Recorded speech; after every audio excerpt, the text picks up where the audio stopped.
আসসালামু আলাইকুম। আশা করি আপনারা সবাই ভালো আছেন। কথাটা মানে আইসা পরে মুখ দিয়ে আসলে কেউ ভালো নাই। আমাদের বাংলাদেশের মানুষ, প্রত্যেকটি মানুষই মানে অনেক খারাপ অবস্থায় আছে জানি।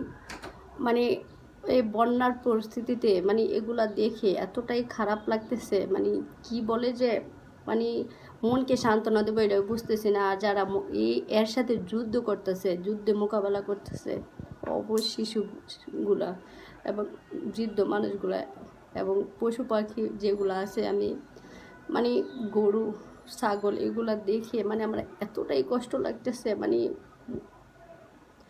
আমি মানে ডিপ্রেশনে পড়ে যাচ্ছি বারবার। যে আমার মানে আমি মোবাইল হাতেতে রাখতে আমার ইচ্ছা করতেছে না, আমার ইচ্ছা করে সারাক্ষণ আমি এগুলা দেখি। আল্লাহ সবাই সবার তরফ থেকে সাহায্য সহযোগিতা করতেছে, আর যার তৌফিক নাই আল্লাহ মানে আমাদের দোয়াগুলো যাতে আল্লাহ কবুল করে। আমাদের তার সামর্থ্য নাই যে ওখানে যাই আমাদের মানে যদি মানে আশেপাশে হইতো তাহলে মানে 10 টাকা যে সাহায্য সহযোগিতা, 10 টাকাই দান, 10 টাকাই অনেক কিছু। দান না, ওদেরকে মানে সহযোগিতা, ওদের পাশে দাঁড়ানো, ওদেরকে এটা দান বললে আমাদের এই ভুল হবে।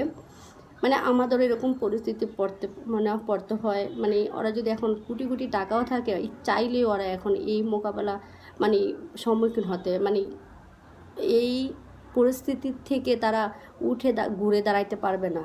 শুধু সবাই সবাই যদি সহযোগিতা করে তাহলে এই পরিস্থিতি মোকাবেলা করা সম্ভব। কোটি টাকা দিয়ে এই পরিস্থিতি মোকাবেলা করা সম্ভব না। আমরা সবাই আসুন, যারা দূরে আছি সাহায্য সহযোগিতা না করতে পারি, আমরা তাদের জন্য আমরা দোয়া করি আল্লাহর কাছে। আজকে শুক্রবার দিন, আশা করি আপনারা সবাই ওদের জন্য দোয়া করবেন। আমিও আলহামদুলিল্লাহ দোয়া করব। কার দোয়া আল্লাহর কাছে কবুল হয় কেউ বলতে পারবে না। মানে অনেক মানে মনের ভিতরে অনেক কষ্ট নিয়ে আমি এই ভিডিওটা এখন তৈরি করছি। আর যে ভিডিওগুলো লাস্ট পর্যায়ে দিব ওগুলো আমি আগের তৈরি করা। আমার মানে এখন আমার ভিডিও তৈরি করতে আমার নিজের কাছে অনেক খারাপ লাগতেছে। আমি মানে সারাক্ষণ এগুলো আমি দেখতেছি। আল্লাহ সবাইকে হেফাজত করুক। জিয়াদার আব্বু একটা জাম্বুরা নিয়ে আসছে। এই জাম্বুরাটা এখন কাটতেছি। জিয়াদ অনেক পছন্দ করে, আমারও অনেক ভালো লাগে। তো ওর আব্বু বলছে মানে আয়না রাখছে প্রায় 2 দিন হয়ে গেছে। তো ওর আব্বু বলছে এটা দেখো না কি অবস্থা। আর আমি ওরকম ফ্রি ছিলাম না, সেজন্য এটা কাটতে পারি নাই। আর এই যে এখন জাম্বুরাটা কাটতেছি, আর জাম্বুরাটা ভালোই হবে। এটার দাম জিজ্ঞাসা করছে, ওর আব্বু বলছে এটার দাম নাকি 70 টাকা নিচ্ছে। জাম্বুরার দামও এখন বাইরে গেছে। আর গ্রামে যখন থাকতাম তখন তো জাম্বুরা খাইতামই না, খালি জিভা টানতো জাম্বুরা খেলে। আর ভালো জাম্বুরা মানে খেতে অনেক মজা, অনেকটাই ভালো লাগে। আর মানে আমার বড় মামা কিন্তু মানে মানে আমাদের বাসায় যখনই আসে মানে ফলের চেয়ে বেশি প্রাধান্য দেয়। তারপরে সে কী জানি বলে আমরা এগুলো নাকি মানে প্রচুর পরিমাণ ভিটামিন সি এবং আপেল কমলা এগুলার থেকেও, আপেল কমলার মধ্যে ওরকম কিছু পাওয়া যায় না, কিন্তু এর চেয়ে বেশি দ্বিগুণ বেশি এগুলোর মধ্যে পাওয়া যায়। আর ওগুলার সামর্থ্য সবার থাকে না খাওয়ার, আর সেজন্য। আর এখন মানে বর্তমান অবস্থা জিনিসপত্রের যে দাম বাড়ছে, এখন জাম্বুরার দাম অনেকটাই বেড়ে গেছে, আগে এরকম দাম ছিল না। আর জাম্বুরাটা আপনার কালারটা কিন্তু দেখতে ওরকম সুন্দর না হলো, মানে খাবার খেতে মানে এতটাই মানে স্বাদ লাগছে। আমি কাটতেছিলাম আর একটু একটু করে মুখে দিচ্ছিলাম। আর এই যে ওর আব্বু গেছে ওর জিয়াদকে নিয়ে চুল কাটার জন্য। তো ওর আব্বু আসবে, আমি আগে আগে বানায় রাখতেছি লবণ দিয়ে আর শুকনো মরিচ দিয়ে। জাম্বুরার ভর্তা খেতে কিন্তু ভীষণ মজা। আর আমি মানে মানে খুব কনফিউজ হয়ে গেছি যে 2টা মরিচ দিব না 1টা মরিচ দিব। এখন দেখি 1টা মরিচই আমার হয়ে গেছে। আর ওর আব্বু তো বেশি জাল খাইতে পারে না, জিহাদও মানে মোটামুটি খাইতে পারে। জিহাদ ওর আব্বুর চেয়ে বেশি মশলা খেতে পারে। তারপরে এই যে ওর আব্বু বলবে যদি জাল হয়ে যায় যে এত কষ্ট করে বানাইছি, মানে এত কষ্ট করে নিয়ে আসছি, তুমি মানে এটা অত জাল করে ফেলছো। জাল হলে কোনো জিনিসই খেতে চায় না। আর আমার কোনো সমস্যা নাই, আমি জাল খেতে পারি। আর জাম্বুরা ভর্তা আমি মনে করি যে বেশি জাল না দেওয়াটাই ভালো।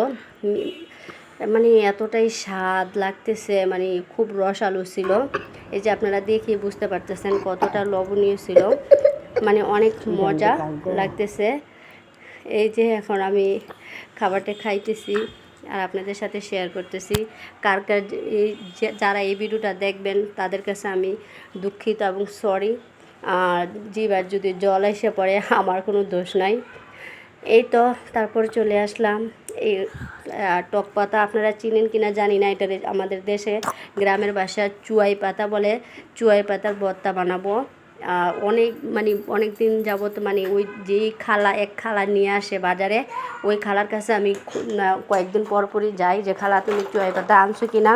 খালা বলে আনলে তোমাকে আমি জানাবো। আমার এই ভর্তাটা অনেকটাই ভালো লাগে। ভর্তাটা বানাই আমি ফ্রিজে রেখে দিই, যখন মনে চায় তখন আমি খাই। তারপর এই যে এখন বানাচ্ছি অনেকটা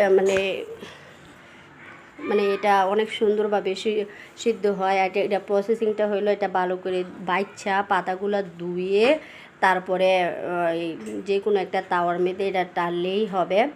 আর অনেকে আমার শ্বশুর বাড়িতে মাছ দিয়া বানায়, আর আমার মাছ দিয়ে বানাইলে কেমন যে একটা আইস্টা আইস্টা গন্ধ লাগে, সেজন্য আমাদের দেশে এমনকি আমি মাছ ছাড়াই খাই। আর আজকে ভিডিওটা এটা যারা দেখছেন সবাই লাইক কমেন্ট শেয়ার করে দিবেন। আশা করি সবাই ভালোবাসা দিবেন।